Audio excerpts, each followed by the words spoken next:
My sa prioritne snažíme pomáhať tým ľuďom a pomáhať veterinárom, pretože keď ide o akutné nejaké situácie, tak práve ten ušetrený čas, ktorý týmto nástrojom vlastne pomáha, tak môže naozaj urobiť obrovský rozdiel v tom, či sa psíkovi podarí zachrániť život alebo nie. Čiže aby bol na nás niekto ako nepríjemný, to sa si úplne nestane.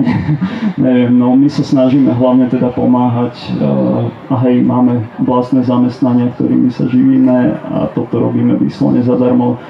Celý projekt je pre všetkých zadarmo a chceme to tak nechať, čiže žiadne poplatky alebo niečo podobné proste neprichádza v úvahu, pretože to by asi kazilo ten projekt. Čiže všetko je zadarmo a chceme to tak a páči sa nám to tak.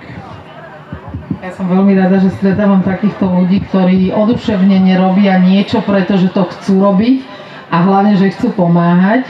No ja vám veľmi pekne ďakujem. Vážení, mali sme tu ľudí, psi, darcovia krvi, takže ja tu apelujem na psíkov, majiteľov psíkov, ktorí majú viac ako 20-25 kg, majú od 2 do 8 rokov, možno niekedy aj ten váš psík pomôže.